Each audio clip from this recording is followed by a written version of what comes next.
Think about your family history for a second. Now, imagine if that history stretched back over 600 years. And what if the very land where it all began, your ancestral home, was a place you could never ever visit? Well, that's the real story of the Wonju Byun clan. It's this powerful tale of incredible resilience, loyalty, and a legacy that absolutely transcends borders. Okay, so a quick heads up before we dive in. This explainer is a direct follow-up to our piece on the clan villages of Kwangdeok-myeon. If you've been following along, you're all set. But if you're new here, I'd really suggest you go check that one out first. It'll give you the perfect context for the incredible story we're about to get into today. And this really gets to the heart of it all. It's a question that goes way beyond just this one family. How does a legacy actually survive when its physical roots are just gone?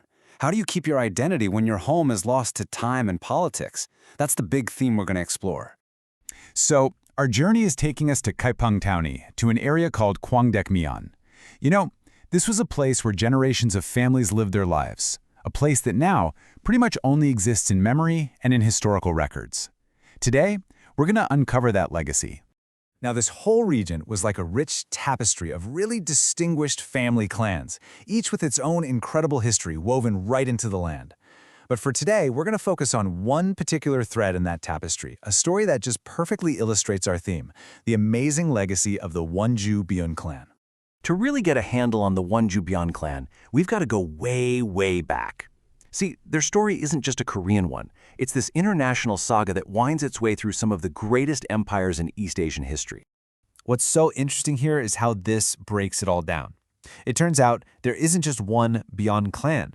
You can see they all established themselves in Goryeo at totally different times and from different places. And the Wonju clan, well, they had a really unique path, returning from the Yeon dynasty. So, the whole story of the Wonju Byun clan kicks off with this guy, An Byun. And his background is fascinating. Think of him as a third-generation descendant from a Goryeo family that was living abroad.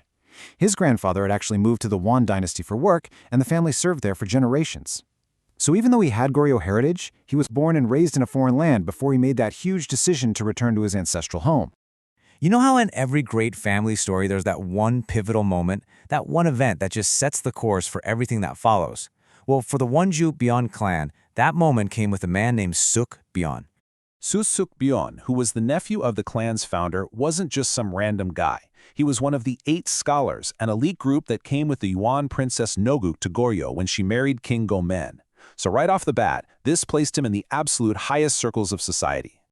But his truly defining moment came when the Goryeo dynasty fell. Suk Byun became one of the 72 scholars of Dumundong. This was an incredibly brave group of officials who, out of pure, unwavering loyalty to their fallen dynasty, refused to serve the new one. It was a massive statement, choosing principle over power. And this wasn't just a personal choice, you know?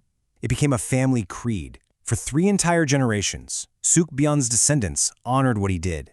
They flat out refused to work for the new government.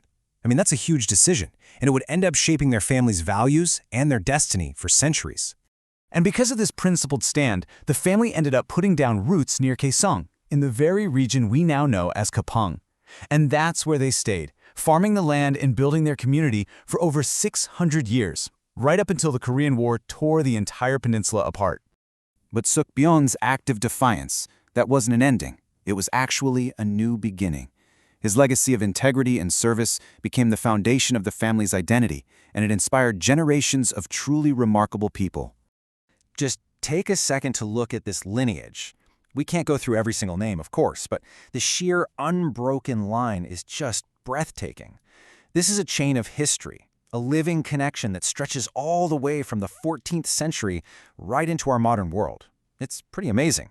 And what a lineage it was. I mean, it produced selfless public servants like Wi Byun and incredible military heroes like Ryangil Byun who defended the nation during invasions. And that family legacy of service continued right up into the 20th century with Ingzu Byun, a Korean War intelligence hero who later co-founded the global company we know as Amore Pacific. But this is where the story gets really poignant, especially today. A 600-year history leaves behind physical traces, and the most important of those are the final resting places of your ancestors.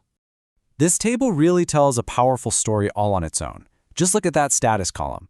The tombs of the clan's founder, Suk Byun, and so many of his most important descendants. They're all located in what is now North Korea. They are completely inaccessible to their own family. The physical roots of their history are literally cut off. And yet, despite being physically separated from their past, the family's core identity is as strong as ever. This quote from our source material just captures it perfectly. A lineage defined not by land, but by its values of righteousness and learning. And that legacy is so alive and well today. The story of Ingsu Byun, the war hero and business pioneer, connects all the dots perfectly. He took those ancient family values of service and integrity and applied them to the challenges of the modern world, making sure that the family spirit of contribution would continue on. And so, we kind of end where we began. The extraordinary story of the Wonju clan is just this profound reminder that a legacy is so much more than land or monuments. It's a living thing, right? It's carried in stories, in values, and in the actions of every new generation. And it leaves us with one final question to think about.